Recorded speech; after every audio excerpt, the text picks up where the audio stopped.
Les ressources qu'on va évoquer ainsi que le replay du webinaire seront disponibles sur notre site dans notre onglet webinaire.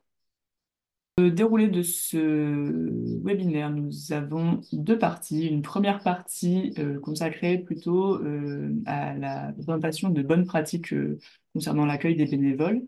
C'est Didier Defer de France Bénévolat Nouvelle-Aquitaine qui vous présentera les 6 piliers de l'engagement bénévole. Et puis, dans cette logique, je vous ferai un petit zoom sur un outil qui n'est pas encore en ligne, mais qui sera juste après le webinaire. Vous avez la primeur et la fraîcheur de la nouveauté. Le mouvement associatif a lancé un livret d'accueil qui est modifiable et adaptable par n'importe quelle association. Voilà, je vous présenterai ça. Et puis une deuxième partie plutôt dédiée à un décryptage d'actualité. Donc il y a une loi qui est passée le 15 avril 2024. Si vous l'avez loupé, on va vous dire ce qu'elle contient. C'est notamment relative à l'engagement bénévole. Et on vous fera un petit point sur les dispositifs utiles pour n'importe quel bénévole qui vous permettent de diversifier vos modes d'engagement et puis le valoriser. Donc, les intervenants du jour, comme je vous le disais, Didier Defer, délégué régional à France Bénévolat Nouvelle-Aquitaine, Marine Boudeville, moi-même chargée du pôle accompagnement au mouvement associatif Nouvelle-Aquitaine, et puis Hubert Pénicaud, qui devrait nous rejoindre, qui est lui référent national vie associative à France Bénévolat et membre du Haut Conseil à la vie associative. Sans plus tarder, Didier, je te propose d'ouvrir ton micro et de prendre la parole.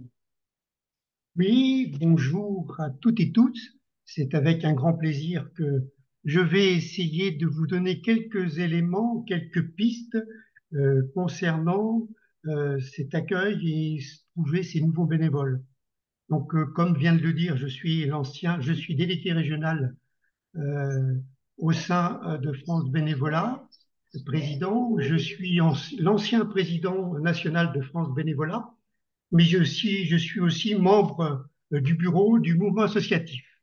Donc voilà, comme vous a dit Amandine, vous aurez toutes les facilités pour pouvoir me poser des questions. Si vous avez besoin d'éclairage, euh, je, je le ferai. Donc voilà, France Bénévolat nous avons longuement réfléchi sur cette problématique, notamment qui s'est révélée être euh, euh, qui s'est vraiment révélé être une problématique, c'est-à-dire c'est la recherche de bénévoles. Et au regard de ça, au sein de notre structure, nous avons dégagé des éléments, je dirais, incontournables, mais au moins primordiaux, concernant l'engagement bénévole associatif et sur deux piliers. L'un concernant comment trouver des bénévoles, et puis le deuxième, c'est comment les fidéliser. Au regard de ces deux pôles, trois éléments que nous allons développer maintenant. Donc, concernant la visibilité de ces 6 piliers, voilà, on va avoir trouvé les bénévoles, et là, au regard de ces premiers piliers, trouver des bénévoles, on va diviser cette séquence en trois moments. Comment bien préparer les missions, comment bien les accueillir et comment bien les intégrer. C'est une phase et pour chaque thématique, nous allons la développer. Pour fidéliser les bénévoles, même chose, trois éléments importants. Comment bien animer, comment bien former, comment bien reconnaître. Ce sont des éléments qui nous paraissent incontournables. Et on va le voir tout au long de cette démonstration que c'est quelque chose qui est important. Donc, la notion de définir et bien préparer les missions ou la mission. Quelque chose qu'il faut avoir bien réfléchi avant. C'est pas quelque chose qu'on fait outre mesure et se poser quelques questions au regard de cette mission qu'on peut proposer. D'abord, est-ce qu'elle est complémentaire ou est-ce qu'elle est en concurrence avec d'autres activités? Ça, c'est un problème et c'est une véritable réflexion qu'il faut mener. Se fera-t-elle cette mission avec des bénévoles ou des salariés? Deuxième temps, est-ce qu'elle est réalisable ou est-ce qu'elle sera réalisable au niveau ou au sein d'une équipe, mais même en autonomie, c'est-à-dire est-ce qu'il y aura la possibilité de faire du bénévolat, par exemple, mais aussi présenter cette mission et cette mission intègre-t-elle notamment un projet ou est-elle plutôt ponctuelle? Donc ça, c'est quelque chose qu'il faudra définir et bien marquer. Et puis derrière, ne pas oublier qu'il est toujours important de s'adapter à la personne qu'on a devant soi, que ce soit sur les disponibilités, etc. Donc quand on s'est posé ces questions, on va accueillir le bénévole, et ce bénévole-là, avant de l'accueillir, il va falloir reclarifier au niveau de cette mission quelques éléments. Donc, une mission bien réfléchie, mais aussi une fiche de mission bien préparée. Voilà, une fiche de mission qui soit claire, positive, attirante et rassurante. Donc, qu'est-ce qu'on appelle la clarté? La clarté, c'est ce qu'on attend de la personne. C'est-à-dire que le quand, le comment, le pourquoi. Essayer d'être très précis et ne pas léser la personne que l'on souhaite ou qui souhaite se positionner sur cette mission. Le deuxième élément, c'est de travailler toujours dans la positivité. C'est-à-dire que quelle est l'utilité de cette mission au regard du projet associatif, et comment elle s'intègre et quelle action par rapport aux autres aussi. Ça, c'est important. Et troisième point, il faut qu'elle soit attirante. L'utilité, les responsabilités qu'on va donner à la personne, des nouvelles compétences peut-être qu'il sera amené à acquérir. Et puis, sans oublier quelque chose et une notion importante, la convivialité. Et quatrième point, il faut rassurer. Rassurer, c'est-à-dire que la mission, même si elle paraît assez lourde, etc., ne pas, ne pas dénigrer le fait qu'il y a la possibilité, peut-être au niveau de la structure, de pouvoir l'accompagner, lui faire une formation, et que la personne est quand même libre dans son engagement. Ça, c'est important. Il y a une notion qu'il ne faut pas perdre en vue, c'est-à-dire qu'est-ce que le bénévolat et qu'est-ce qu'un bénévole? Le bénévole, on le sait que c'est un acte libre. C'est je veux, quand je veux et quand je peux. En revanche, c'est quand je dis ça, c'est que la personne qui veut s'engager, ben, qu'elle tienne parole. Puis c'est aussi le plaisir de lien social, de l'utilité, du sens pour la personne qui veut s'investir et s'engager. Donc tous ces éléments-là, il va falloir le prendre en compte. Bon, on a travaillé sur la mission, on a défini, maintenant on va accueillir, comme je disais tout à l'heure. Cet accueil, on va l'avoir et notamment dans la bienveillance. Toujours cette bienveillance, et il faut bien structurer son entretien, cet accueil. Et cet accueil, il passe par une écoute attentive. Elle passe par une écoute attentive du candidat. Et il faut que cette écoute soit en lien avec les désirs même du bénévole, c'est-à-dire que son temps disponible, son expérience, etc. Et tout ça, il ne faut pas l'omettre, il faut bien le clarifier et le mettre en structuration dans l'accueil. Un deuxième élément qui est important, c'est bien aussi définir le projet de l'association, le projet associatif de votre association, les valeurs que vous portez. Parce que c'est un élément primordial, c'est la colonne vertébrale de ce que vous êtes, vous, en tant que structure. Donc le bénévole, il a besoin de savoir. Donc cette structuration de l'entretien passe par ces deux pôles. Une troisième, c'est redéfinir avec lui la mission, l'activité, où elle va se passer, ses conditions, le lien qu'il peut avoir avec le projet associatif. Et en conclusion, faire bien ce rapprochement entre le projet du bénévole, ce qu'il veut, ce qu'il désire, son plaisir qu'il aura, et le projet associatif.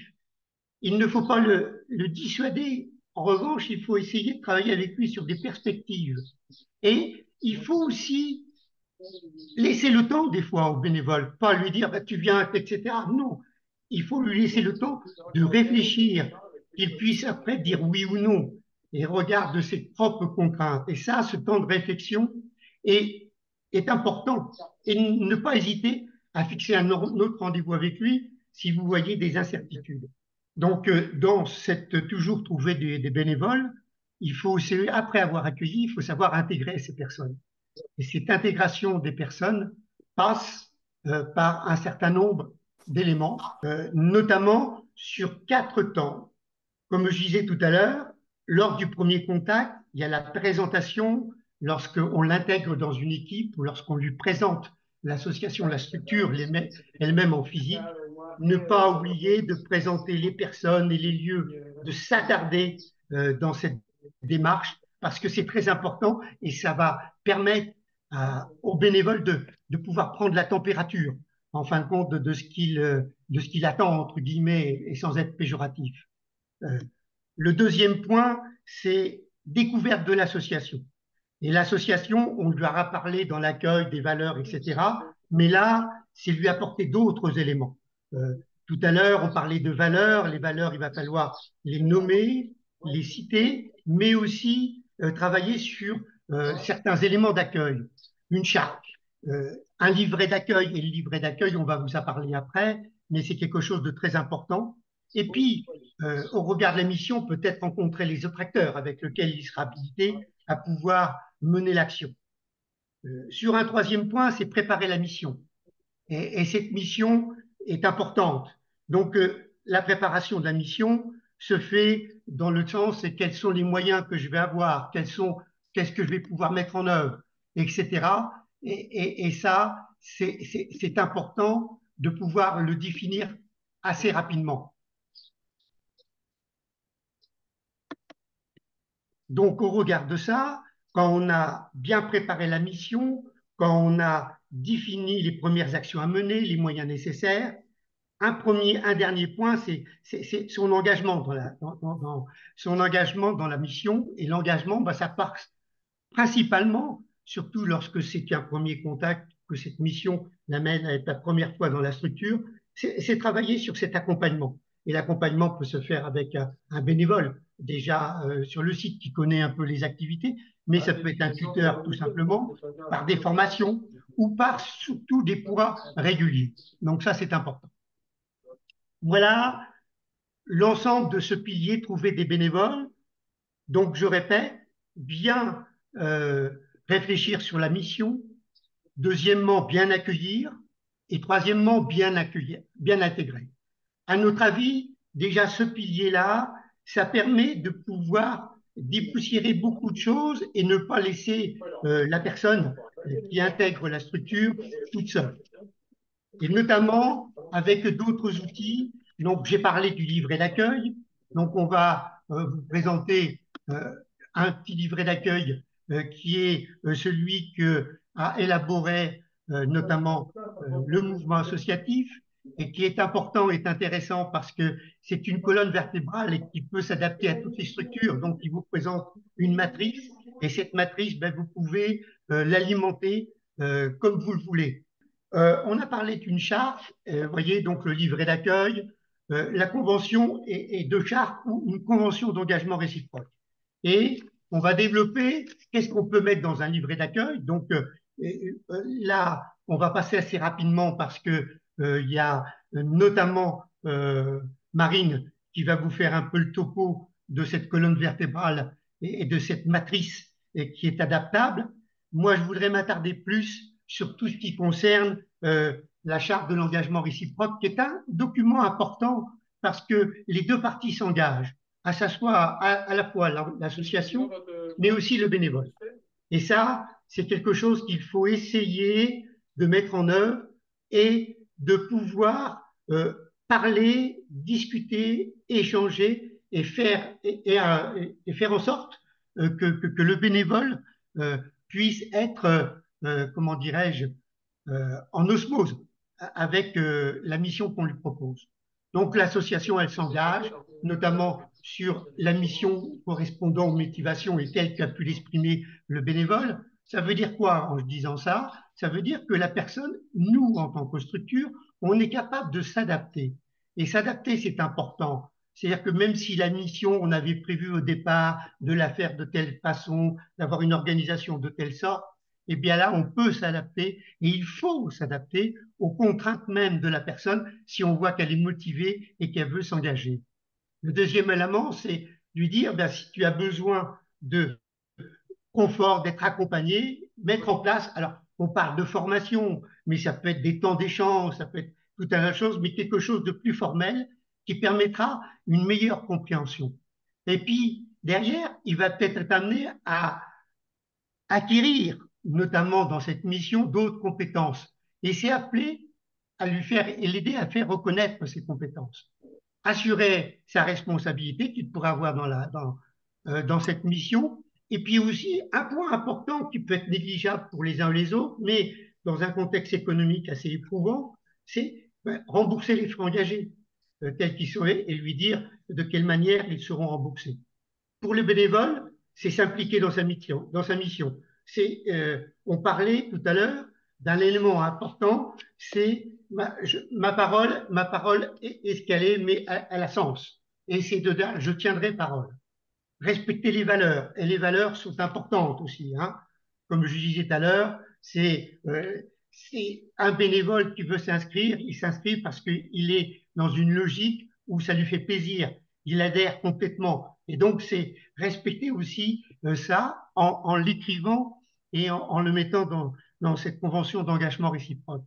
Suivre les formations proposées parce que on peut lui dire en amont, il y aura des gens qui t'accompagneront, tu sauras faire des formations, mais c'est aussi lui dire, ben, ces formations, la structure prend du temps pour les mettre en œuvre, toi, ben, tu t'engages à les suivre. Et puis, c'est surtout participer également aux actions collectives. C'est-à-dire que tu ne vas pas rester dans son coin à se cantonner à cette mission. Et ça, c'est important aussi. Voilà quelques éléments qui sont de cette convention d'engagement réciproque qui paraît anodine en soi, mais qui est important et qui doit être partagé et échangé avec le bénévole. Voilà quelques éléments sur ces notions d'intégration.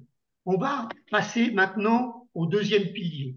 Alors, je C'est me permets juste de comment faire les une fidéliser. interlude avant pour informer, ça y est, j'ai trouvé les résultats, donc juste pour vous informer à titre informatif que parmi vous, il y a 70% d'entre vous qui ont déjà mis des choses en place, ou en tout cas, ils ont déjà réfléchi concernant l'accueil des bénévoles, et 75% d'entre vous qui ont mis des choses en place pour intégrer les bénévoles. Donc, c'est plutôt des bonnes C'est nouvelles. En génial. tout cas, C'est il y génial. a C'est génial. 25% d'entre, 20 à 25% d'entre vous qui vont peut-être pouvoir avoir de nouvelles idées, on l'espère. On l'espère, oui. C'est peut-être une réflexion qui était menée, c'est peut-être des redites, mais c'est important de le formaliser. Donc, deuxième pilier, c'est comment les fidéliser. Donc, cette fidélisation, on l'a vu dans les trois éléments, les trois thématiques qu'on voulait aborder, c'est-à-dire bien animer. Et l'animation, c'est aussi, d'un côté, soutenir la motivation du bénévole. Et d'un autre, c'est renforcer la cohésion de l'équipe. Au regard de ça, comment ça se fait, cette motivation? Mais cette motivation se fait à travers d'entretiens. D'entretiens, on fait le point. On ne laisse pas le bénévole tout seul dans son coin. On est là pour l'accompagner. On est là pour le rassurer aussi dans cet accompagnement. Parce qu'un accompagnement, c'est fait aussi pour rassurer, pour dire, ben, t'es pas tout seul, on peut t'aider, on peut t'accompagner.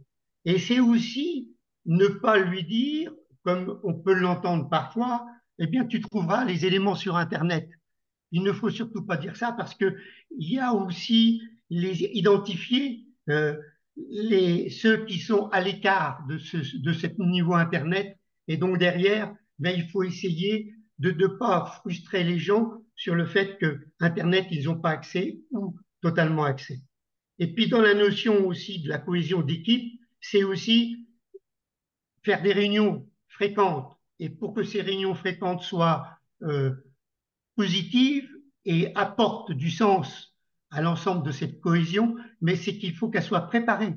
Et quand on parle de préparer, c'est pouvoir informer, consulter, échanger. Alors, vous avez un certain nombre de verbes d'action qui sont importants. Alors, même si ça paraît aussi anodin, c'est pas si anodin que ça, parce que dès qu'on prépare une réunion, ça fait valoir que le bénévole, il va se sentir rassuré, accompagné, il va pas se sentir tout seul, tout simplement.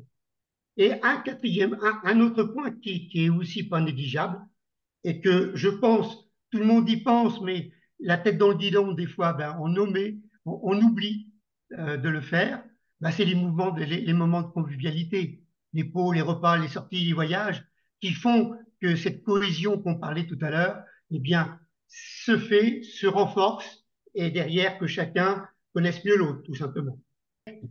Pour après, notamment après avoir donc fait cette animation, il y a un autre élément qu'il ne faut pas oublier, on en a parlé tout au départ, c'est la formation, bien formée. Et bien formée, ça veut dire que derrière, ben, pour que la personne puisse bien remplir sa mission, pour que la personne puisse mieux connaître l'association et son projet, et puisse pouvoir évoluer, c'est derrière lui redéfinir et apporter des éléments de méthode, d'outils au regard de cette formation. Je le disais tout à l'heure, mais ça revient aussi ici, c'est éviter de creuser le fossé numérique pour les gens qui n'ont pas accès ou qui se débrouillent pas trop bien avec le numérique. Il ne faut pas que ça soit quelque chose qui soit un blocage. Et c'est pour ça que ces méthodes, ces outils, ils existent, mais pas que.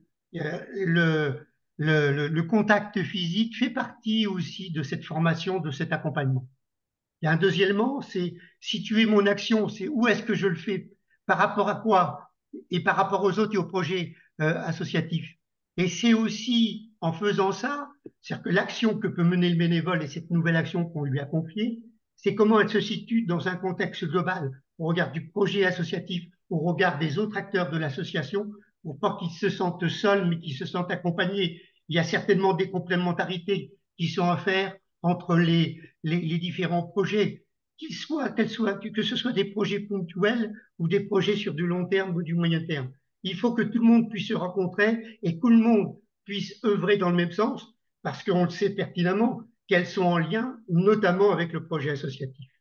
Et puis, il y a un dernier point qu'il ne faut pas négliger, c'est la notion de gestion associative, c'est lui apporter ces éléments de notion, parce que, ben, qui sait, dans les bénévoles que nous accueillons et qui ont pris des missions, mais il y aura peut-être des futurs dirigeants. Il faut jamais l'oublier et avoir toujours ça en mémoire. Je pense que dans la situation actuelle, c'est bien une chose que l'on dit, que l'on formalise, c'est bien de le redire, mais je pense que tout le monde est conscient de ce phénomène. Et derrière, ben, dans les méthodes, qu'est-ce qu'on peut avoir? Je parlais de méthode tout à l'heure. Ben, on peut avoir le tutorat, le parrainage, les documents, les livres, le tutoriel, le webinaire comme aujourd'hui, des stages, mais sans oublier ce contact physique. Effectivement, parce que on se rend compte que la notion de ce contact physique devient de plus en plus primordiale, même si ce qu'on fait aujourd'hui, les visios, le webinaire, quelque chose d'important, ce ne sont que des outils. Je te laisse la parole. Marie. Bah, maintenant, notre auditoire est habitué, je pense. On est sur le cinquième. Voilà, donc j'espère que vous avez mis des choses en place pour la formation. Et puis, on a mentionné quand même sur le diapo, comme vous le voyez, si jamais vous n'avez pas mis en place de formation, si c'est quelque chose que vous ne vous sentez pas à l'aise de faire ou quoi, sachez que, mais on en reparlera en fin de webinaire, sachez qu'il y a le portail de formation des bénévoles régional qui existe, sur lequel vous pouvez soit trouver des idées pour former vos bénévoles, parce qu'il y a plein de sujets qui sont adressés à n'importe quel bénévole de la région, soit vous rapprocher des associations qui proposent des formations et qui pourraient peut-être co-construire des choses avec vous. OK. Dernier pilier, dernier élément au regard de cette fidélisation de bénévoles, c'est bien reconnaître. Et dans cette notion de bien reconnaître, on va avoir c'est comment je suis efficace et utile, les contacts, les échanges, donner du sens à son action ou acquérir des compétences. Mais dans ce bien reconnaître, il y a un élément important et primordial, savoir dire merci. Et savoir dire merci, c'est important. Et je crois qu'on le dit pas assez souvent, même si on le pense, on l'oublie. Comme je disais tout à l'heure, on est tellement pris par la charge, des fois, que ben, on en oublie ce merci. Puis c'est aussi le partage des résultats. Partage des résultats, c'est même temporaire. Essayer de faire, d'avoir des éléments de rencontre et de partage. Et puis c'est la notion d'équipe aussi. Réunion de partage, je le redis, moment de convivialité, on en a parlé tout à l'heure, mais qui est important à tous les échelons. Et là, il faut toujours qu'il soit prégnant. Euh, Moi, ce que j'aime bien quand je fais des réunions, etc., c'est garder aussi ce côté de convivialité, non pas rester dans un truc très entreprise, etc. Sortir de ce contexte-là. Nous sommes tous bénévoles, nous sommes tous là parce que c'est quelque chose qui nous tient à cœur, mais en revanche, il n'est pas question de rentrer dans un contexte très entreprise. Il faut rester dans la convivialité, dans le partage, dans le travail en équipe. Ce collectif est important. Et donner du sens à l'action, c'est comment aussi, comment on peut donner ce sens, c'est notamment par certains événements, remise de symboles honorifiques, par aussi avoir une consultation sur les autres projets. Puis c'est aussi le fait de pouvoir aussi intégrer la gouvernance. À un moment donné, j'ai bien œuvré, je me sens bien avec vous, c'est comment apporter cette personne et comment lui donner envie de s'investir plus. Et ça, c'est important. Puis l'acquisition de compétences, là, on la trouvera dans des nouvelles responsabilités, dans des formations. Et puis, je permets de parler du passeport bénévole que je vais développer un peu plus loin parce que le passeport bénévole, c'est un outil que France Bénévolat a mis en place, reconnu par plein de structures et qui a du sens, à mon sens, c'est le cas de dire. Donc, Je vous laisse avez bien passer le votre... sondage. D'accord, Je te mets la diapo sur le passeport bénévole. d'accord. Je sais pas Voilà, si tu veux en donc le dire. passeport bénévole, c'est un livret qui a été conçu et réalisé par France Bénévolat et qui est, comme vous le voyez, est créé par 2007, qui est reconnu par l'AFPA, donc l'Association de formation professionnelle des adultes, c'est-à-dire que c'est un outil qui peut servir dans la formation continue, qui peut avoir sens dans la validation des acquis de l'expérience, ou tout simplement pour des seniors qui veulent changer de structure, qui veulent faire valoir ce qu'ils ont fait en termes d'activité. Il est reconnu par France Travail, par le ministère de l'Éducation nationale, et derrière, c'est un élément important. Qu'est-ce qui permet? Il permet de recenser ce cadre et de garder une trace sur toutes les missions que j'ai pu effectuer. Et elles sont identifiées et attestées par la gouvernance de la structure. Et elles attestent les savoirs techniques et sociaux qui sont mis en œuvre. Donc, ce genre d'éléments comme j'ai su travailler en équipe, j'ai travaillé sur l'événementiel, ça m'a permis d'avoir des contacts avec des partenaires, etc. Et donc, ce sont des éléments importants. Voilà, le passeport bénévole. Je vous le disais, si vous souhaitez creuser ces questions d'intégration, d'accueil, etc., d'avoir de l'échange de pratiques avec d'autres associations, n'hésitez pas à vous inscrire aux formations Nouvel Élan proposées par France Bénévolat et puis le mouvement associatif. Je vais passer donc sur la présentation Attends, il y a une du livret. question. Ah, Ah bah voilà, oui. il y a une question mais qui va faire peut-être la transition. Pourra-t-on utiliser le livret d'accueil? Eh ben, ça va tout à fait faire la transition. C'est mon moment pirouette où je dois changer d'écran et donc là, voilà. Attends, il y a Euh, deux autres questions, Marine, mais ça arrive en fait. Alors, donc, a-t-on parlé de la présentation du projet associatif aux nouveaux arrivants? Dans quel cadre? Donc, est-ce que vous avez peut-être Didier, des conseils là-dessus? Quand est-ce qu'on aborde le projet associatif pour les nouveaux arrivants? Il peut être abordé en deux temps. Dans un premier temps, lorsqu'on rencontre le bénévole pour la première fois, dans l'entretien. Et derrière, il y a un support qui est intéressant et je pense que Marine va en parler parce qu'à l'intérieur du livret d'accueil, on va marquer quelques éléments sur le projet. Et ça, c'est important. Et dans la deuxième partie, lorsqu'on le revoit une deuxième fois, c'est pour lui demander, mais est-ce que tu as bien saisi ce qui a été développé la première fois? Est-ce que tu veux des apports? Parce que le projet associatif, c'est bien la colonne vertébrale de l'association.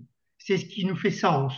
Vous voyez, au niveau de France Bénévolat, on a trois ou quatre éléments, l'intermédiation, tout ce qui concerne la promotion du bénévolat, mais aussi l'accompagnement. Donc, si vous voulez, on peut travailler sur des choses très approximatives, mais très succinctes, et développer ensuite avec lui pour avoir des compléments. Et là, ça se fait dans l'échange, toujours dans l'échange. Ne jamais le laisser tout seul. Voilà, je te laisse la parole. Alors, il y a encore quelques questions, du coup, ça déliait les doigts sur les claviers. Donc, quelles actions peuvent être mises en place pour faire venir des bénévoles? Alors moi, j'en connais une ou deux. Donc la première, on avait instauré, alors certains le savent peut-être, le bénévolat dating. Le bénévolat dating, c'est pouvoir faire venir des personnes qui recherchent du bénévolat sur des missions particulières. Et là, ben on met plusieurs missions, on les accueille au niveau de sa structure, au niveau dans un lieu, un café bénévole, ou etc. Et là, ben, on fait une campagne d'affichage, médias, etc., ce qu'on a fait derrière nous à plusieurs reprises. Et derrière, on peut même s'associer avec d'autres associations qui sont dans le même secteur d'activité que soi. Et derrière, ça permet les échanges à double titre. Ça permet des échanges à la fois avec les associations partenaires que parfois on ne connaît pas, même si elles travaillent sur les mêmes champs d'activité. Et puis derrière, ça permet de mieux appréhender les personnes et puis de dire ben, il y a plusieurs missions, différentes organisations, et ça c'est important. Voilà un exemple précis qui peut être intéressant. Alors, une autre question qui est légitime pour faire tout ce travail d'accueil et de fidélisation des bénévoles? Ben là, la légitimité, elle revient à la structure. C'est celui qui se sent bien, celui qui a intégré toutes ces notions de valeur, de projet associatif au niveau de la structure. En revanche, il est important de savoir, et ça c'est important aussi cette question, parce qu'il ne faut pas mettre une personne qui vient d'arriver. Ça ne servira à rien. On est dans un temps d'échange, mais un temps d'échange important. Et la personne qu'on va rencontrer, que l'on va rencontrer, doit à ressentir vraiment les choses, ce que l'on fait, et quelles sont les activités que nous menons.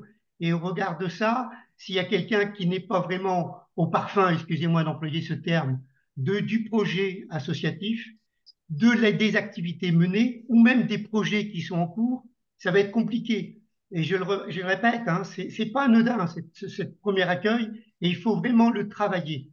C'est marqué dans ce que je vous ai présenté, mais ça c'est quelque chose qui est un levier important pour la suite des événements et pour que ce bénévole devienne pérenne. J'espère avoir répondu à la question.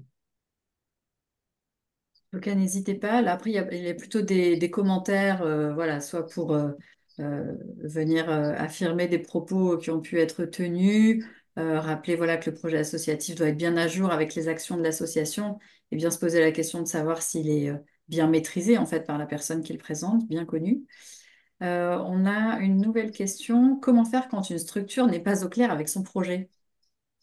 Ah, ça c'est important. Vous savez, je vais vous rencontrer une petite anecdote. Euh, j'étais à un moment donné président d'un centre, au niveau d'un département, et je faisais le tour des associations. J'ai rencontré un monsieur qui avait 30 ans de présidence, etc. Et je lui ai dit, mais est-ce que vous avez votre projet associatif? Est-ce qu'on pourrait le voir? Et il a été dans son armoire, il a sorti un document poussiéreux et il me fait voir les statuts. Vous voyez? Donc déjà, être clair avec ce que l'on dit derrière un projet associatif. Qu'est-ce que le projet associatif? Le projet associatif, ce sont les valeurs et les activités que vous allez mener au regard de votre colonne vertébrale et qui sont en lien avec vos statuts, mais qui n'a rien à voir avec les statuts. C'est vraiment la ligne directrice de votre structure. Sans cela, si c'est pas clair, il faut le retravailler. Il est nécessaire de le retravailler parce que plus votre projet n'est pas clair, plus les actions que vous mènerez, mais plus les bénévoles qui seront avec vous vous accompagneront, ils auront des flous, il y aura des déviances. Et ça peut être très, très néfaste.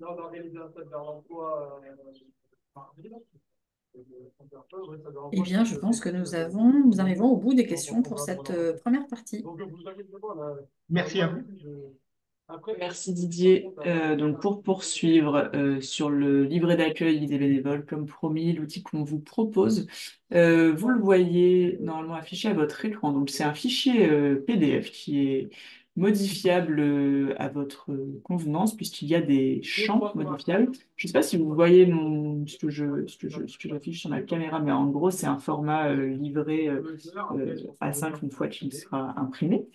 Donc voilà, vous avez des champs modifiables, je vais le dérouler et puis après on pourra échanger rapidement, mais l'idée c'est plus de vous présenter le contenu. Comme le présentait Didier tout à l'heure, c'est un livret sur lequel on peut rajouter donc le mot de la présidence ou la commission d'accueil, ou selon comment vous fonctionnez, vous mettez le mot de la personne que vous souhaitez avec un petit laïus. À chaque fois que vous passez sur un cadre modifiable, vous avez une petite infobulle qui s'affiche là par exemple. Ça vous dit mot d'accueil d'info. Pareil, sur Qui sommes-nous, vous allez avoir affiché quel est l'objet de l'association, pourquoi l'association existe, mais vous pouvez évidemment remplir ce livret comme vous voulez. Petite note, soit vous pouvez le modifier bien sûr en version numérique, en le modifiant directement sur le PDF, soit vous pouvez le modifier, évidemment, vous l'imprimez et vous modifiez à la main si vous souhaitez le modifier à la main, ou même vous pouvez faire un format hybride si jamais vous souhaitez que le mot de la présidente ou du président soit écrit à la main pour mettre un peu plus de concret, d'humain sur votre livret, vous pouvez évidemment le faire. Les carrés bleus disparaissent à l'impression, donc voilà, vous êtes libre de faire comme vous le souhaitez. Une partie sur les valeurs, sur votre histoire. Pareil, là, vous avez, pour en savoir plus, découvrir notre projet associatif ou nos statuts. C'est quelque chose que vous pourrez supprimer si vous n'avez pas de projet associatif. On sait que certaines associations n'en ont pas. Mais en tout cas, vous pourrez renvoyer soit vers un lien Internet, soit sinon, vous pourrez, si vous pensez mettre en place un kit d'accueil, vous pourrez glisser en pièce jointe physique. Et voilà, c'est adaptable. Donc, une partie sur les valeurs de l'association, ce que vous portez, sur votre histoire, comment est-ce que l'association est née. Une partie, nos missions et actions. Donc là, l'idée, c'est plutôt que fait l'association. Vous pouvez décrire les actions, les activités, les missions de l'association. Là, vous avez trois petites parties. Vous pouvez, d'un côté, écrire des actions phares mises en avant. Donc, je sais pas, par exemple, en 2024, l'association Intel je sais pas, agit sur son territoire pour ramasser des déchets. Enfin, voilà. Vous pouvez mettre c'est comme ça quelques actions phares ou ce qui vous inspire. Et puis là, c'est plutôt des cadres photos. Si vous voulez mettre des photos ou des illustrations, c'est possible à charger depuis votre ordinateur. Organisation de l'association, là, c'est plutôt le rôle des personnes dans votre association. Donc, pareil, il y a plein de formes de s'organiser. Donc, on a essayé de faire en sorte que ce soit le plus adaptable possible. Donc, si vous êtes organisé de façon traditionnelle, un conseil d'administration, un bureau, vous pouvez mettre les membres de bureau du conseil d'administration. Si vous avez des commissions, vous pouvez préciser les commissions. Si vous avez simplement un schéma d'organisation, vous pouvez mettre le schéma de votre organisation. Voilà, vous pouvez mettre ce que vous voulez ici. Là, on vous propose de faire une petite parole aux bénévoles. Donc, l'idée, c'est de mettre des citations de vos bénévoles, que ce soit des bénévoles ponctuels ou des bénévoles dirigeants. Voilà, leur accorder un petit temps, un petit espace. Tout à l'heure, Didier parlait de bien reconnaître. L'idée, c'est de leur laisser un peu laisser la trace de certains bénévoles sur ce qu'ils auraient à dire de l'association. Et puis, vous pouvez ajouter évidemment le nom, le prénom, le surnom du bénévole ou de la bénévole concernée. Des informations pratiques, évidemment, donc où nous trouver, l'adresse des locaux ou de vos permanences ou de votre résidence selon la taille de votre association et comment est-ce que vous pouvez accueillir les bénévoles que vous rencontrez. Un téléphone, donc soit le téléphone du bureau, soit le téléphone de la personne à contacter. Enfin voilà, là, vous faites vraiment ce que vous voulez, vous n'êtes même pas obligé de le remplir d'ailleurs. Un site web si vous en avez, des réseaux sociaux si vous en avez, réseaux sociaux ou boucle WhatsApp ou ce que vous utilisez. Là, on a mis 4 cadres contacts, donc l'idée c'est plus de pouvoir mettre des coordonnées de personnes référentes sur tel ou tel sujet, mais encore une fois, vous le modifiez comme vous le souhaitez. Et puis l'idée, de tout à l'heure, je vous parlais d'un kit, d'accueil. Donc ce livret d'accueil, il peut facilement s'adjoindre de d'autres documents, notamment, donc on parlait des statuts, du règlement intérieur, du rapport d'activité, projet associatif. Donc là, vous rayez, vous cochez selon ce que vous fournissez aux bénévoles que vous accueillez. Voilà, on va parler du bulletin d'adhésion, un dépliant de présentation si vous en avez un agenda si vous en avez un trombinoscope si vous en avez un glossaire des acronymes, ça c'est pas négligeable dans nos milieux associatifs où on peut utiliser très vite beaucoup d'acronymes. Les nouvelles personnes qui arrivent dans vos associations seront sûrement preneuses d'avoir un petit glossaire d'acronymes. Et puis une partie modifiable si vous voulez rajouter des documents que vous transmettez et auxquels on n'aurait pas pensé. Donc là, vous rayez, vous cochez comme vous voulez, ou même vous mettez rien si vous n'avez rien, mais bon, encore une fois, c'est à vous de voir. Là, c'est la partie moins modifiable, mais plus à titre informatif pour le bénévole qui aura ce livret d'accueil. Donc, on a remis là, nos engagements. Donc, je disais tout à l'heure, vous présenter la charte du bénévolat. Donc, voilà, l'idée, c'est de redire que l'activité bénévole est librement choisir, qu'il n'y a pas de lien de subordination entre, par exemple, le bureau et les bénévoles, qu'un bénévole peut interrompre à tout moment son bénévolat. Voilà. c'est histoire de remettre un peu ça. On a remis donc la charte du bénévolat dans l'intégralité sur le site de francebénévolat.org que vous pourrez retrouver. Et puis, on vous a mis le guide du bénévolat proposé par association.gouv, donc par les services de l'État, où il y a plein d'idées, qui est assez riche aussi. Vous pouvez le retrouver. Et puis c'est vrai que je suis en train de penser qu'on ne l'a pas forcément mis, mais localement, selon le département dans lequel vous vous trouvez, vous pourrez voir avec notamment les réseaux d'IDASSO, voire les services de l'État, ça dépend où vous vous situez. Il y a le guide de l'association édité localement qui peut vous être utile aussi. Une partie sur l'association s'engage, et je viens de voir qui a annoncé, c'est bon. L'association s'engage donc en 3 parties. Information, donc informer les bénévoles sur les finalités de l'association, le projet, faciliter les rencontres, accueil intégration, accueillir, donc c'est ce qu'on disait tout à l'heure avec la présentation de Didier, bien définir des missions, développer les compétences en assurant leur formation, leur garantir la couverture, le bénéfice d'une assurance, etc. Donc ça, c'est 3 points qu'on a mis, qui sont pas modifiables, mais que si vous les exploitez pas, normalement, vous êtes quand même censé les faire de façon plus ou moins approfondie. Mais voilà, c'est plus pour la partie réassurance du bénévole pour dire que oui, je m'engage dans une association, mais l'association, en retour, s'engage aussi auprès de moi. Voilà, et puis on reprécise que de la même façon que le bénévole est libre de son bénévolat, l'association peut aussi choisir d'interrompre l'activité du bénévole ou de la bénévole selon ce qui se passe, selon les... Voilà, c'est à double sens cet engagement.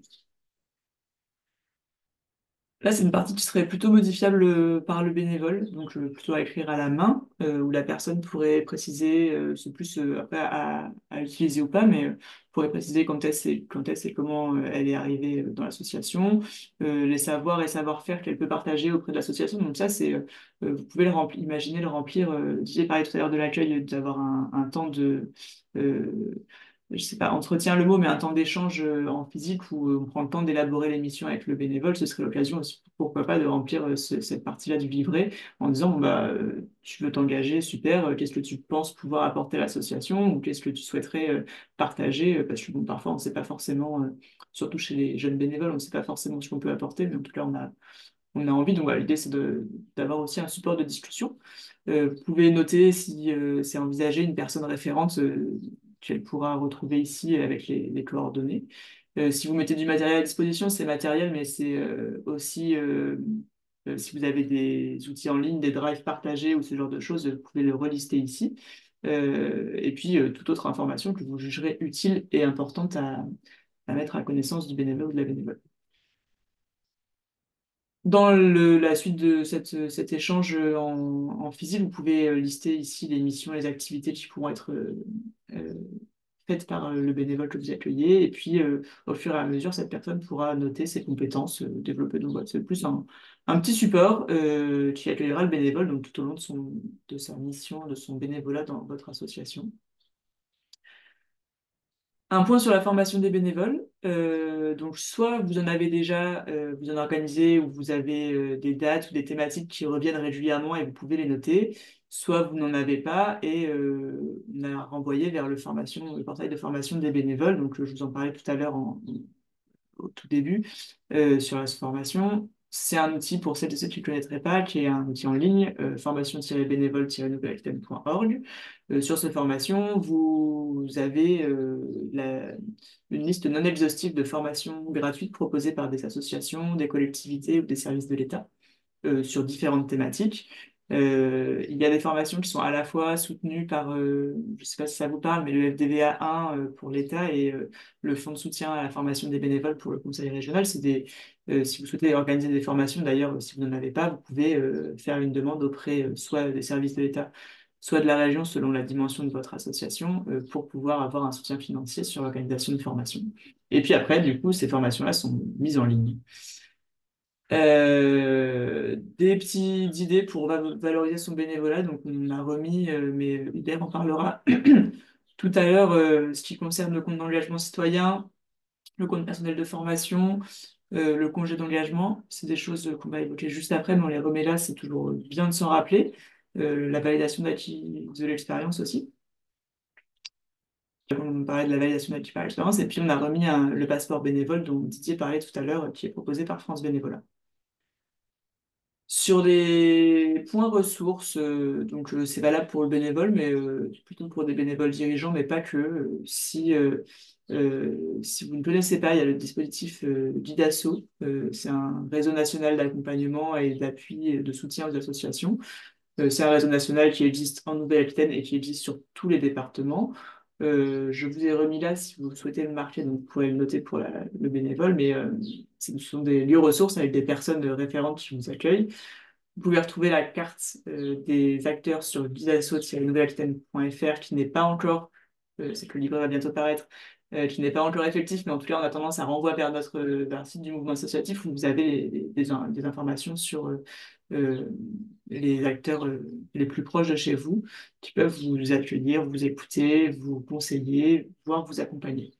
Et puis, si vous avez d'autres lieux ressources identifiés, donc que ce soit des mairies ou d'autres associations partenaires, ou même, je ne sais pas, vous travaillez sur une thématique particulière de l'environnement et vous avez des maisons de l'environnement autour ou je ne sais quoi d'autre, vous pouvez aussi les lister ici. Classiquement, une partie note pour que le bénévole, la bénévole ou même vous-même, vous puissiez noter ce que vous souhaitez. À la fin du quatrième de couverture, on vous a remis les stats des associations et des bénévoles en France et en région, parce que c'est toujours bien de l'avoir à connaissance. Donc voilà, puis on vous rappelle que le livret est à disposition de toutes les associations de la région, que vous pouvez vous l'approprier ou vous en inspirer si la formule ne vous convient pas. Et puis j'en profite pour remercier les collègues des mouvements associatifs d'Alsace et Pays de la Loire qui ont entrepris cette démarche-là de livret d'accueil. Et puis on s'est largement inspiré de leurs travaux pour proposer ce livret aujourd'hui. Il est soutenu par l'État et la région. Et là, je vous ai mis que c'était la version de juin 2024, car bien sûr, en fonction des textes, en fonction des évolutions, il pourrait être amené à changer, à évoluer. Donc on le mettra à jour en fonction, et puis il sera téléchargeable sur notre site. Je vais laisser la parole à Hubert Pénicaud, euh, référent national. Ah, j'ai mis deux fois référent. Il est doublement référent national vie associative à France Bénévolat et membre du Haut Conseil à la vie associative. Hubert, normalement, tu nous as rejoint. Est-ce que tu es là? Tout à fait, je suis là, je vous entends. Me voilà rassuré. Très Je bien. te laisse donc la Donc, parole. ok, merci Amandine. Bonjour à toutes et à tous. Je suis ravi de pouvoir prendre un petit peu de temps avec vous. J'étais ravi d'entendre mon ami Didier raconter, comme il sait le faire, toutes ces logiques d'accueil et de soutien à l'engagement bénévole. Voilà, donc là, l'idée, c'est qu'on prenne un petit peu de temps pour regarder des éléments qui constituent l'actualité en matière d'engagement bénévole, en s'appuyant notamment sur la loi qui vient d'être adoptée par le Parlement. Mais avant de rentrer dans l'actualité un petit peu chaude, je voudrais prendre un petit peu de temps pour donner un petit peu le contexte de cette loi, parce que c'est toujours intéressant de comprendre un petit peu d'où on vient et où on en est. Donc, c'est une loi qui porte sur un certain nombre de dispositifs qui visent à, comme c'est marqué ici, soutenir l'engagement bénévole, considérant que ça vient s'inscrire dans une démarche dont on peut dire que elle a été initiée fortement dans les débuts des années 2000. Il y avait déjà eu avant quelques petits dispositifs de soutien à l'engagement bénévole, mais qui étaient quand même assez légers et assez éparpillés. C'est depuis une vingtaine d'années qu'il y a un certain nombre de dispositifs un peu plus structurants qui ont commencé à être mis en place. Le premier d'entre eux, Didier l'a évoqué tout à l'heure, c'est en 2002, je crois, autour de la VAE, hein, validation des acquis de l'expérience, puisque à ce moment-là, la loi a reconnu dans ce dispositif de validation des acquis toutes les expériences, qu'elles soient professionnelles ou qu'elles soient dans d'autres cas, notamment dans le cadre bénévole. Et voilà, elle a étendu cette reconnaissance à toutes les compétences qu'on pouvait acquérir, quel que soit le lieu de sa mise en œuvre. Voilà. Et donc, depuis l'adoption de ce dispositif, il y a comme ça eu un certain nombre de dispositifs qui sont venus compléter. Pour une grande part de ces dispositifs, euh, ils ont été mis en place euh, dans le dialogue avec les pouvoirs publics et souvent à la demande des associations qui exprimant des, des souhaits et des volontés sur le sujet. Pour prendre un exemple, le compte d'engagement citoyen, c'est un dispositif fortement poussé par les réseaux associatifs en disant ben voilà, il nous semble que euh, à travers ce dispositif qui s'appelle donc compte engagement citoyen, eh bien, on doit pouvoir renforcer la reconnaissance de l'État, en l'occurrence, à l'égard des personnes qui s'investissent bénévolement. Enfin, donc des dispositifs mis en place souvent dans le dialogue avec les pouvoirs publics, très souvent partant d'idées portées par les associations. La difficulté, c'est que, je pose ça tout de suite dans les termes pour avancer sur l'actualité plus actuelle, la difficulté, c'est que euh, une grande partie de ces dispositifs qui ont été imaginés le sont sur des modalités qui sont extrêmement complexes et qui fait que les modalités rendent ces dispositifs aujourd'hui assez peu opérants. Je vous donne quelques exemples. La VAE aujourd'hui en France, chaque année, tout compris, que ce soit dans le milieu professionnel ou dans l'expérience bénévole, c'est quelques dizaines de milliers de personnes qui bénéficient de la VAE. Pour chacune d'elles, c'est important, mais globalement, c'est un dispositif qui n'est pas du tout à la hauteur de l'enjeu et du dispositif. Le compte engagement citoyen, pour ce qui est. Voilà, donc j'ai coupé ma caméra, j'espère que c'est bon Super. là, c'est meilleur le son. Voilà. Écoute, là, ça va. Voilà, très bien.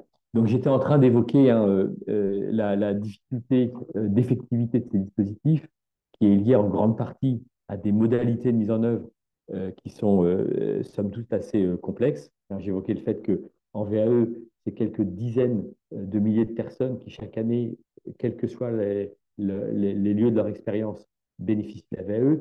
Le compte engagement citoyen, j'évoquais le fait que c'est quelques milliers seulement chaque année de bénévoles qui en bénéficient, alors qu'ils sont à peu près 5 millions à pouvoir en bénéficier sur les 12 millions de bénévoles. Donc, vous voyez, on a des dispositifs qui sont intéressants dans l'esprit, dans la finalité, dans l'intention, et qui se frottent à une difficulté qui est liée aux modalités de mise en œuvre, fait qu'ils sont complexes et du coup pas du tout attractifs et au bout du compte, ça produit assez peu. Voilà, donc ça, c'est quelques éléments de contexte que je voulais évoquer de façon assez large. Et puis, je vais revenir après dispositif par dispositif. Et puis, dans ces éléments de contexte, la loi donc, du 15 avril, elle procède d'une démarche qui a été initiée par le ministère en charge de la vie associative il y a maintenant 2 ans, c'est à l'époque où Marlène Schiappa était ministre, et dont l'intention première, correspondant aussi à une demande des associations, était de travailler sur la simplification de la vie associative. C'était le sujet, la porte d'entrée. Ça a fait l'objet euh, d'un peu de concertation, pas folle, mais un petit peu de concertation. Peut-être que vous y avez participé les uns les autres. Il y a 15 000 associations qui ont contribué ce temps de consultation. Voilà. Et donc, la porte d'entrée était sur la question de la simplification. Ce qui fait que, on le va voir après, il y a quelques dispositifs qui contribuent à simplifier la vie des associations, notamment en simplifiant des dispositifs administratifs.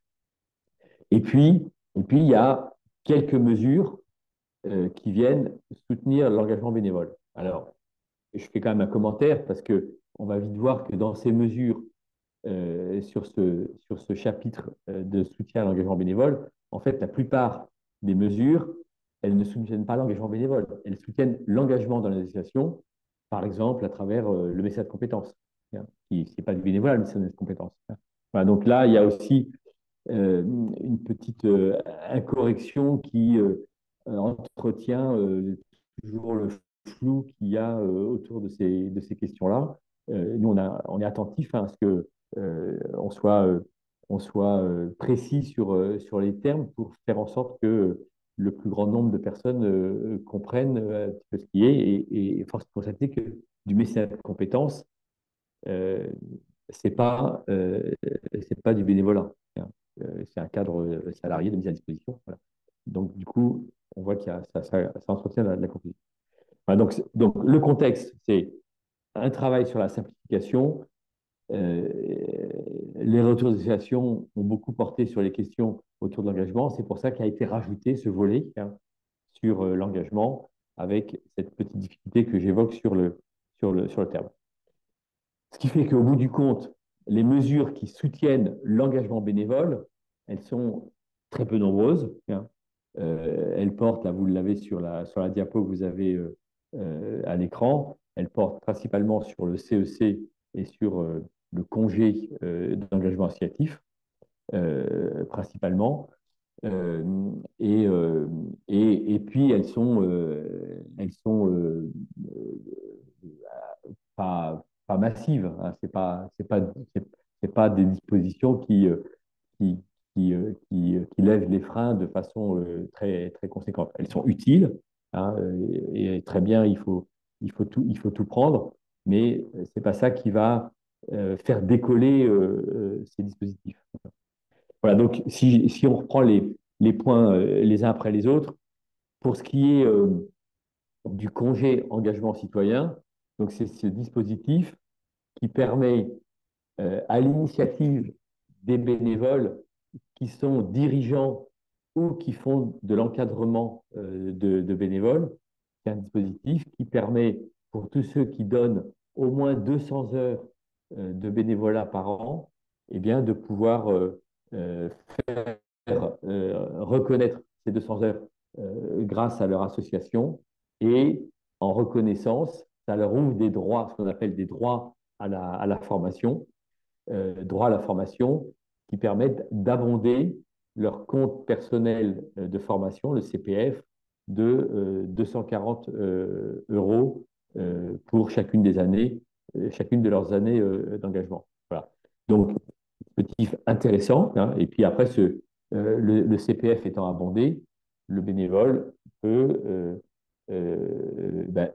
utiliser ce droit à la formation dans son CPF, c'est-à-dire il l'utilise à loisir. Hein. Enfin, il peut l'utiliser aussi bien pour apprendre l'anglais que pour apprendre la comptabilité des associations ou des questions de communication dans les associations.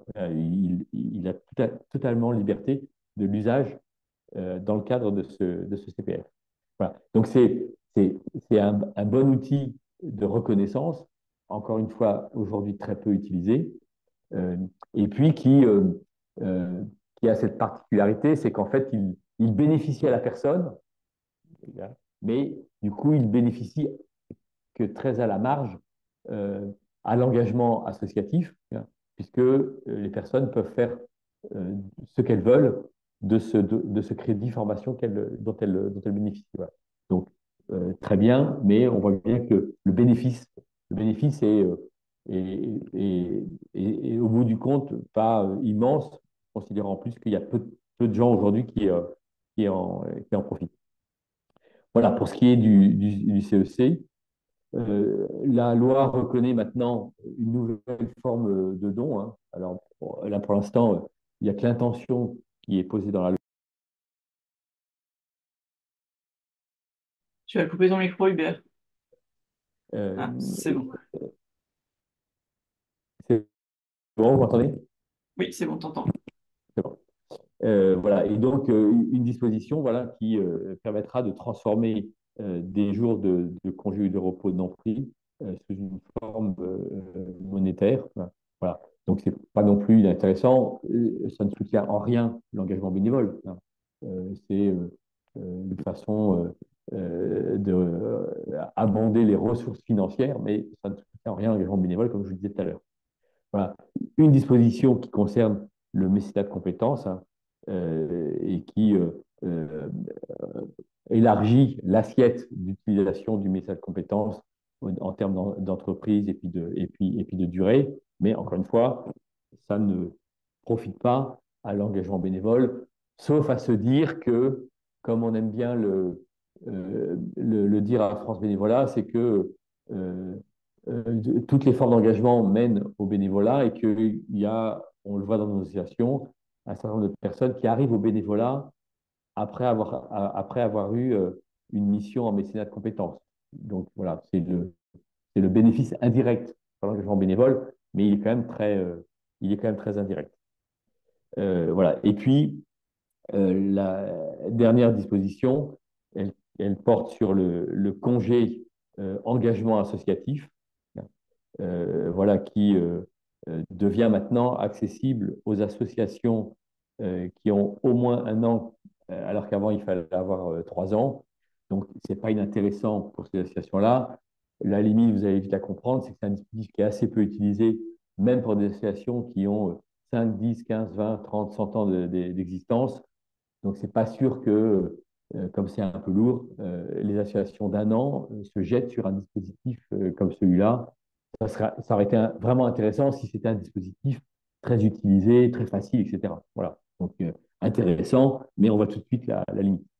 Ce qu'on peut dire sur le congé engagement associatif, c'est que, pour illustrer ce que je disais tout à l'heure, c'est la principale difficulté, c'est que les modalités d'acquisition d'un congé d'engagement associatif sont extrêmement lourdes dans les processus internes des entreprises, là où sont les salariés, parce qu'il y a des délais de prévenance de son employeur, des logiques de retour de l'employeur qui font que euh, c'est une disposition qui, en général, ne s'accorde pas tellement au temps de l'engagement, qui fait qu'on n'est pas dans une projection à plusieurs semaines, et parfois il faut être en capacité de réagir rapidement, ce qui fait que beaucoup de salariés gèrent ça plutôt avec des RTT qu'avec le congé d'engagement associatif, qui est assez contraignant. Voilà. Et puis élément important, c'est que ce congé engagement associatif, il ouvre un droit à 6 jours par an, mais c'est un droit euh, sans solde, hein. Donc, c'est un drôle de cadeau, hein. C'est une possibilité, mais avec une concession qui est quand même conséquente. Voilà. Donc, quelques éléments, hein, vous voyez, qui sont en termes d'actualité sur le soutien à l'engagement bénévole, considérant que plus de la moitié des dispositions, et les plus fortes, elles ne concernent pas le bénévolat, elles concernent l'engagement. Peut-être que à ce stade, il y avait des questions, des commentaires, des remarques. J'essaie de donner un panorama sans rentrer trop dans le détail, mais parfois, il y a peut-être besoin de rentrer un peu dans le détail. Il me semble qu'il y en a pas mal, Amandine, si tu me D'accord. disais. Oui, alors il y a quelques questions effectivement. Alors, beaucoup de retraités sont bénévoles, rien n'est prévu, enfin rien de prévu pour eux. Ouais. Alors, c'est une très bonne remarque, hein. Je le traiterai tout à l'heure dans la partie sur les enjeux, hein. Donc, je fais un petit bout de réponse maintenant, mais je réévoquerai ça un peu plus tard. Euh, donc, effectivement, il y a, il y a, il y a, il y a peu de dispositions qui concernent les retraités. Par exemple, le CEC qui abonde le CPF, ben, il faut être salarié pour pouvoir utiliser un CPF. Et j'arrive à la retraite, par essence, mon CPF disparaît. Il s'avère que le compte d'engagement citoyen prévoit d'ailleurs dans les textes qu'il puisse euh, faire bénéficier des gens qui n'ont pas le CPF aussi d'un droit à la formation. Mais cette partie-là, aujourd'hui, n'a pas été développée en fait, par manque de financement. Donc, peut-être qu'un jour, elle sera développée, hein. C'est-à-dire qu'un retraité qui alimentera son compte d'engagement citoyen pourra euh, avoir accès à un droit sans passer par le CPF qu'il n'a plus, hein, mais en passant par un dispositif que la loi a prévu, mais pour l'instant qui n'a pas été développé. Voilà, donc un bout de réponse à la question qui est posée. On voit qu'effectivement, il y a un petit vide à ce niveau-là. Mais ça Euh, faisait partie des questions aussi. Voilà, tu viens d'y répondre là sur l'accessibilité du CPF quand on n'est plus en hmm, activité oui, professionnelle. voilà. Il y a une Quand on n'y est plus question. ou quand on n'y est pas encore, hein. Ouais. Ça touche les deux bouts, hein, du parcours. Alors, une question de clarification, alors qui concerne plutôt le CEC. Est-ce que ça concerne les bénévoles uniquement quand ils ont un rôle d'encadrant? Oui, c'est effectivement euh, le dispositif a été créé pour les dirigeants et bénévoles qui sont en situation d'encadrement d'autres bénévoles, euh, sachant que, je fais une parenthèse, le CEC aujourd'hui, il bénéficie principalement à d'autres formes d'engagement, hein, service civique, les pompiers, les maîtres d'apprentissage, etc. Tous ces gens-là en bénéficient automatiquement parce qu'eux, ils sont dans des fichiers, etc. Et donc, ils n'ont même pas besoin de faire de demande. Pof, automatiquement, je fais mon service civique. À l'issue, mon compte engagement citoyen, il est crédité de 240 euros automatiquement. Alors que quand je suis bénévole, vous voyez, c'est ça la difficulté, c'est que quand je suis bénévole, je suis obligé, moi, bénévole, de faire la demande. Ça doit passer par mon association qui va peut-être pas être dans le dispositif du compte asso. Voilà, ce qui fait que c'est une démarche qui est lourde euh, pour en plus bénéficier de quelque chose sur l'année N, sur une activité de l'année N-1. Vous voyez, donc du coup, euh, c'est une lourdeur assez forte et qui fait que du coup, ça concerne peu de monde. Et donc, ils ont limité le compte engagement citoyen à, on va dire, 5 millions de bénévoles que sont les dirigeants et les encadrants, en se disant, tout le monde va demander et puis on va vider les caisses de l'État. Sauf que le dispositif est tellement compliqué qu'il y a quelques milliers de personnes qui le demandent et du coup, ça ne vide absolument pas les caisses de l'État. Merci. Du coup, il y a une question qui concerne le mécénat de compétences. Euh, Est-ce qu'une personne en alternance peut être mise à disposition par son employeur dans le cadre d'un mécénat de compétences? Hein, j'ai pas la réponse, mais euh, je me dis que c'est pas une réponse RH du tout que je vais dire, hein, mais c'est-à-dire que quand euh, enfin, quelqu'un qui est en apprentissage, il est dans un contrat entre un institut de formation, euh, un employeur et lui-même, qui fait que, et pour une mission qui est sa formation, je doute que l'on puisse en plus rajouter une tierce personne qui est l'association dans laquelle on va le mettre à disposition. Je doute, mais ça vaudrait le coup de creuser. Voilà, ensuite il y a plutôt un témoignage avec une question qui revient en fait sur la distinction entre encadrement dirigeant dans le cadre de l'éligibilité au CEC. Oui, Pourquoi cette distinction? Alors que encadrement ne signifie pas nécessairement plus fort engagement, c'est même parfois oui, l'inverse. tout à fait. Voilà, ça c'est tel que l'État a construit ce dispositif, hein. Effectivement, euh, ça crée des distorsions et dans la réalité de l'engagement des personnes, ben, on a parfois des personnes qui sont engagées bénévolement, qui ont un engagement euh, quantitativement et j'ai envie de dire aussi qualitativement, hein, c'est-à-dire dans la contribution au projet associatif, qui est euh, euh, Enfin, au moins équivalent à celui d'un dirigeant qui, qui serait impliqué dans un conseil d'administration et puis telle ou telle instance, quoi. Mais bon, c'est le choix qui a été fait et qui est tout à fait discutable, que l'on discute d'ailleurs, hein, que l'on remet en cause. Ça faisait partie d'une revendication, hein, qui était de dire ouvrons le compte engagement citoyen à tout le monde, hein. Voilà. Mais ce qui n'a pas été qui n'est pas le choix de l'État. Une dernière question, mais tu as déjà donné sur laquelle tu as déjà donné quelques éléments. À votre connaissance, la plupart des assos sont-elles éligibles au CEC? Est-il facile de s'enregistrer? Alors, là maintenant, toutes les associations qui ont plus d'un an d'existence sont éligibles au CEC. Et donc, ça veut dire quoi? Ça veut dire, un, euh, faire en sorte d'utiliser comptasso.gouv.fr pour faire en sorte d'activer le module qui concerne la gestion du CEC. Ça, c'est la première chose, hein. Donc, ça veut dire qu'il faut, je n'ai pas la modalité millimètre près à vous donner, mais en tout cas, c'est par là que vous allez passer.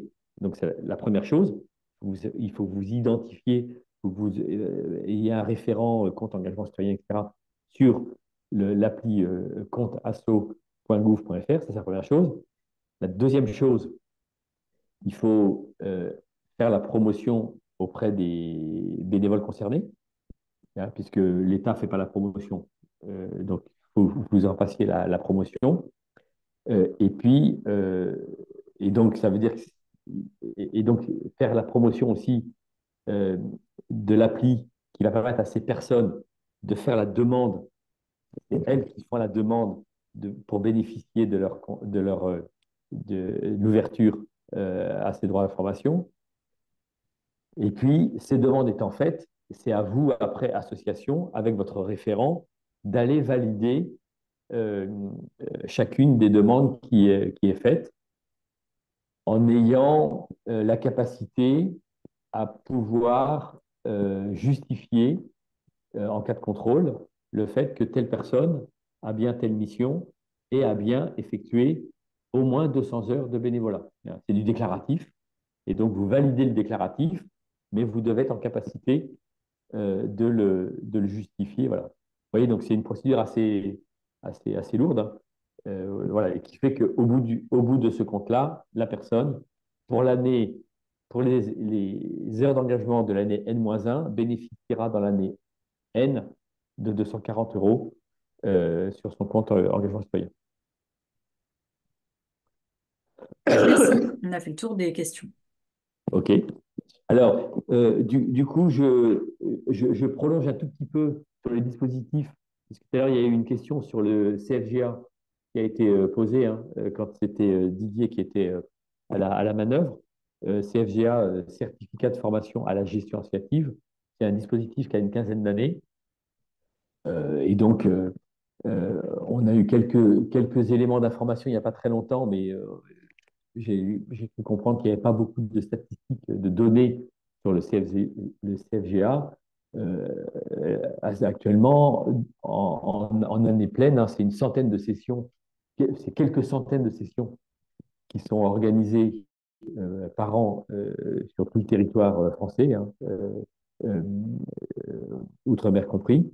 Et donc, c'est quelques milliers de personnes qui, chaque année, bénéficient, enfin, font la formation avec ce certificat de formation à la gestion associative.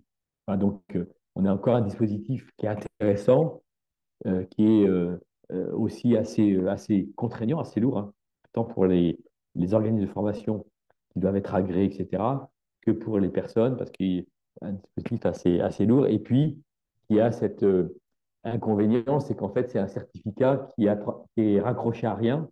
C'est-à-dire que ce certificat, une fois que je l'ai, je peux le faire valoir nulle part. Il n'a pas d'équivalent on ne peut pas l'accrocher à un répertoire des métiers ou que sais-je, ce qui enlève, enlève un petit peu de son attractivité, hein, qui fait que personne ne vend pas au bout d'ailleurs, parce qu'en fait, bah, je récupère un bout de papier, hein, que je peux vraiment raccrocher à rien. voilà, j'ai bénéficié d'une formation, très bien, mais je ne peux pas la faire valoir dans beaucoup d'endroits. Euh, voilà, je pense que avec ça, on a fait un petit peu le tour des dispositifs. Je fais quand même un tout petit éclairage sur le dispositif du FDVA, qui certainement aujourd'hui est le dispositif de soutien à l'engagement qui est le plus massif, hein, et qui est le plus impactant pour les associations, parce que d'une part, il bénéficie aux personnes et d'autre part, il bénéficie également aux associations, c'est-à-dire aux collectifs, hein. Alors que tous les dispositifs que j'évoquais précédemment, ils sont centrés sur la personne, et donc c'est intéressant, mais ils bénéficient assez peu au collectif, ce qui n'est pas le cas du FDVA, et donc ça, c'est une dimension qui est intéressante. Amandine, je vois que tu as lancé le sondage. Non, oui, j'ai lancé le sondage pour que les gens puissent y répondre, mais du coup, on OK. a relisté aussi ça, donc des choses que tu viens de réévoquer. On voulait quand même remettre, mais j'en ai parlé finalement tout à l'heure de l'IDASSO en parlant du livret d'accueil, et puis on a aussi remis la charte des engagements réciproques pour rappeler qu'on a une charte d'engagement réciproque signée entre l'État, la région et le mouvement associatif Mm. Nouvelle-Aquitaine, et que je ne sais pas si tu peux en dire un mot, toi, sur cette charte, peut-être à ne pas Oui, confondre avec le contrat d'engagement oui, républicain. oui. Ben, j'en dis deux mots très rapides. Donc, je le remets aussi dans une perspective historique, parce que c'est important, encore une fois, de savoir d'où on vient. La première charte d'engagement réciproque entre l'État et le mouvement associatif, elle a été signée en 2001. C'était à l'occasion du centenaire de la loi sur la liberté de s'associer. Et elle venait un petit peu consacrer le fait que au-delà de la liberté de s'associer, hein, qui est le cœur de la loi de 1901, la charte, elle vient aussi euh, poser la question de l'engagement bénévole comme une contribution au vivre ensemble, à la démocratie, à la capacité que les associations elles construisent du lien social. Ce que ne dit pas du tout la loi, hein. Là, on a une loi qui est très centrée sur les libertés, parce qu'elle est issue d'un contexte où on était il y a plus de 100 ans dans la conquête des libertés. Et aujourd'hui, il y a besoin que cette loi, elle dépasse la question de la liberté, même si la défense de la liberté associative, on le voit aujourd'hui, centrale. Mais la charte, elle venait aussi reconnaître et poser dans le débat public le fait que l'engagement bénévole, c'est pas que de la liberté et c'est pas que de la ressource, c'est une contribution conséquente, hein, en matière d'engagement, etc., que j'ai dit précédemment. Voilà, donc c'était ça un peu le fondement, hein, de cette première charte en 2001. Et puis en 2014, elle a été renouvelée en associant, au-delà du mouvement associatif et de l'État, en associant les collectivités locales et avec la volonté que la charte nationale, elle puisse être déclinée dans les territoires ou dans les secteurs associatifs. Voilà, et donc votre région fait partie de ces régions qui s'en sont emparées et qui font justement de la charte, c'est ça qui est intéressant, aussi un outil d'interlocution entre le monde associatif et puis les collectivités locales, qui est un outil d'interlocution qui est important parce que on sait combien il y a nécessité de faire la promotion de ce que porte l'engagement bénévole, et encore une fois de ne pas réduire le bénévolat à ce que parfois certains ont en tête, hein, c'est associer le bénévolat à de la ressource, hein, à de la ressource gratuite, hein. Et donc, il faut qu'on aille au-delà. Donc, la charte, elle permet notamment ça de reposer ce qu'est la contribution du monde associatif, hein, d'une façon générale, et en particulier sous son volet engagement. Voilà, donc c'est vraiment un outil d'interlocution, hein, et il faut s'appuyer dessus. Voilà. Et donc, qui vient aujourd'hui en tension avec le contrat d'engagement républicain qui a maintenant un peu plus de 2 ans, qui lui est un contrat bizarre puisque il n'implique pas les deux parties, et il impose il y a une partie qui impose à l'autre partie un cadre très contraignant et en plus avec euh, un contrôle qui est exclusivement administratif qui génère des dérives. Hein, et on voit bien, il y a plusieurs dizaines, peut-être même maintenant aujourd'hui centaines de situations compliquées partout en France de, de pouvoirs administratifs qui, utilisant le compte engagement républicain, eh bien, a pu mettre des associations en difficulté parce que leur coupant une subvention, leur enlevant le bénéfice de la mise à disposition de locaux, leur enlevant le bénéfice d'un agrément. Et puis, au-delà de ça, mettant dans la relation entre association et pouvoir public un climat plutôt de défiance, alors que l'enjeu, c'est que les associations puissent être reconnues qu'à cette question dans l'intérêt général, comme aussi contributives, et puis avoir leur pleine place dans la vie de la cité et être des acteurs de la République, hein, si on pousse le truc jusqu'au bout. Et le contrat d'engagement républicain, il nous dit euh, souhaitez-vous et faites en sorte de respecter ce qu'on vous demande. C'est pas le mode de relation qui nous semble le plus respectueux de ce qu'est la dynamique associative et la contribution en plus qui est réelle à la République. Merci Hubert.